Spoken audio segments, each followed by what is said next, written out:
আকাশবাণী কলকাতা। স্থানীয় সংবাদ পড়ছি প্রিয়া বিশ্বকর্মা।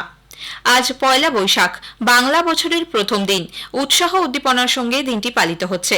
1431 সালকে স্বাগত জানাতে রাজ্য জুড়ে আয়োজন করা হয়েছে নানা অনুষ্ঠানের। দক্ষিণেশ্বর ভবতারিণী মায়ের মন্দির, কালীঘাট মায়ের মন্দির সহ বিভিন্ন কালী মন্দির ও দেবদেবীর মন্দিরে চলছে পূজার্চনা। চিরাচরিত প্রথা মেনে দোকানে ও ব্যবসায়িক প্রতিষ্ঠানে চলছে হালখাতা এবং মিষ্টির দোকানগুলিতে সাজানো হয়েছে নানা বর্ণের মিষ্টি। একটি প্রতিবেদন।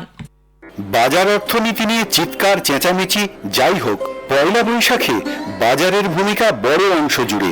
শখের বাজার থেকে বউ বাজার, বাজারে মিলায় বস্তু, সে মুদিখানা থেকে স্বর্ণকার অথবা বস্ত্র থেকে বই, সবই বাজারের। লক্ষ্মী গণেশ, ধূপ ঘণ্টা আর লাল শালুতে মোড়া নতুন খাতা, পুরোহিত মশাই গলদঘর্ম, কলকাতার বইবাজার, কলেজ স্ট্রিটে এসবের মধ্যেই বিভিন্ন প্রকাশনা সংস্থার দপ্তরে এসেছেন লেখক বন্ধুরা। আড্ডা মিষ্টিমুখের পাশাপাশি নতুন বইয়ের জন্য স্বাক্ষরিত হচ্ছে চুক্তিপত্র। চিতপুরেও নতুন যাত্রা দলের বায়নার জন্য জেলা থেকে এসেছেন নায়ক বন্ধুরা, সেখানেও প্রযোজক পরিচালকরা এসেছেন। চলেছে মিষ্টিমুখের পালা, শুভেচ্ছা বিনিময় হচ্ছে, আরও আসবে। বন্ধ হলো না ডিজের তাণ্ডব। অভিজিৎ চক্রবর্তী, আকাশবাণী সংবাদ, কলকাতা। নির্বাচন কমিশনের অনুমতি নিয়ে পয়লা বৈশাখে প্রথমবার পশ্চিমবঙ্গ দিবস হিসেবে পালন করছে রাজ্য সরকার।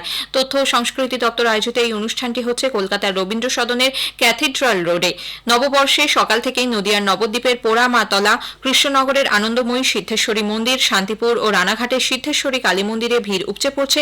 মায়াপুর ইসকন, পলাশী মনুমেন্ট, কৃষ্ণনগরের ঘূর্ণিতে ব্যাপক ভিড় লক্ষ্য করা যাচ্ছে। পশ্চিম মেদিনীপুরের দাসপুরের নারাজোল রাজবাড়ির বিশেষ আকর্ষণ পান্তা ভাতে বর্ষবরণ। বাংলার সংস্কৃতিতে ধানের প্রভাব নিয়েই নববর্ষের আড্ডাতে আলোচনা চলছে। মুর্শিদাবাদের সতীপীঠ, কিরিটেশ্বরী মন্দির, বিষ্ণুপুর কালীবাড়ি, কাত্যায়নী কালীবাড়ি, দয়াময়ী ও কৃপাময়ী কালীবাড়িতে মানুষ পুজো দিচ্ছেন। বর্ধমানের সর্বমঙ্গলা মন্দিরে ভোর থেকেই শুরু হয়েছে বিশেষ পুজো পাঠ। নববর্ষের দিনেই আজ থেকে শুরু হলো বাসন্তী পুজো। দেবী 5 দিন ব্যাপী এই পুজোর আজ ষষ্ঠী। চৈত্র মাসের শুক্লপক্ষের তিথিতে বাসন্তী পুজোর আয়োজন করা হয়ে থাকে। বাসন্তী পুজোকে বলা হয়ে থাকে আদি দুর্গা পুজো। রাজ্যপাল সিভি আনন্দ বোস নববর্ষ উপলক্ষে রাজ্যবাসীকে শুভেচ্ছা জানিয়েছেন। বাংলাদেশেও পয়লা বৈশাখ অত্যন্ত উৎসাহ উদ্দীপনার মধ্যে দিয়ে পালিত হয়। এই উপলক্ষে ঢাকার শোভাযাত্রা ইউনেস্কো হেরিটেজের মর্যাদা পেয়েছে। ভারতের সংবিধান প্রণেতা বাবা সাহেব ডক্টর ভীমরাও আম্বেদকরের জন্মদিনটি আজ সারা দেশের সঙ্গে এ রাজ্যেও যথোচিত মর্যাদায় পালিত হচ্ছে। এদিকে রাজ্য সরকারের পশ্চিমবঙ্গ দিবস পালনকে কটাক্ষ করেছেন বিজেপি নেতা দিলীপ ঘোষ। পূর্ব বর্ধমানের আলমগঞ্জের কল্পতরু মাঠে আজ প্রাতঃভ্রমণে বেরিয়ে তিনি বলেন, বাংলা বছরের প্রথম দিন কবে শুরু হয়েছে এটা নিয়েই বিতর্ক রয়েছে। বাংলা নববর্ষে আজ প্রতিটি রাজনৈতিক দলই জনসংযোগ চালাচ্ছে। তৃণমূল কংগ্রেস প্রধান মুখ্যমন্ত্রী মমতা ব্যানার্জি আজ উত্তরবঙ্গ পৌঁছবেন। চালসায় আজ তার পদযাত্রা রয়েছে। তবে এই পদযাত্রায় দলীয় পতাকা ও প্রতীক থাকবে না। আগামীকাল তার কোচবিহারের রাসমেলা মাঠ ও বীরপাড়ায় কর্মসূচি রয়েছে। এদিকে আজ জলপাইগুড়ি কেন্দ্রে বিজেপি প্রার্থীর সমর্থনে অভিনেতা মিঠুন চক্রবর্তী ময়নাগুড়িতে রোড শো করবেন। আগামী মঙ্গলবার প্রবীণ বিজেপি নেতা প্রধানমন্ত্রী নরেন্দ্র মোদী ফের বাংলায় আসছেন। নদিয়ার নাকাশিপাড়ার সুলতানপুরে গতকাল দুপুরে আগুনে পুড়ে 3টি কাঁচাবাড়ি ক্ষতিগ্রস্ত হয়েছে। মৃত্যু হয়েছে 4টি গবাদি পশুর। দুপুরে রান্না করার সময় এই আগুন ছড়ায় বলে জানা গেছে। ভিন রাজ্যে কাজে গিয়ে নিখোঁজ মুর্শিদাবাদের হরিহরপাড়ার এক যুবকের দেহ উদ্ধার হয়েছে মুম্বাইয়ের একটি নদী থেকে। নিখোঁজ হওয়ার প্রায় 1 সপ্তাহ বাদে গত শুক্রবার শাকিরুল শেখ নামে বছর 24-এর ওই যুবকের দেহ উদ্ধার হয়। মুর্শিদাবাদের জঙ্গিপুর উপসংশোধনাগারে বিচারাধীন বন্দির অস্বাভাবিক মৃত্যুতে চাঞ্চল্য ছড়িয়েছে। শামশেরগঞ্জের কাঁকুড়িয়ায় বাসিন্দা বছর 29-এ দাউদ শেখকে দিন 10 আগে 12 নম্বর জাতীয় সড়কের ওপর থেকে পুলিশ গ্রেপ্তার করে।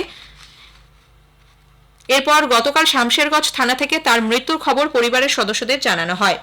উত্তর 24 পরগনার বরানগরের নিরঞ্জন সেন নগরে আজ একটি বাড়ি থেকে একই পরিবারের 3 জনের দেহ উদ্ধারের ঘটনায় চাঞ্চল্য ছড়িয়েছে। স্থানীয়রা দুর্গন্ধ পেয়ে পুলিশকে খবর দেয়।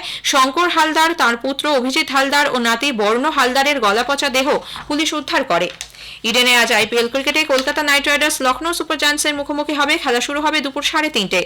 নববর্ষ এবং ইডেনে আইপিএল ম্যাচকে ঘিরে কলকাতা পুলিশের তরফে বাড়তি সতর্কতা নেওয়া হয়েছে।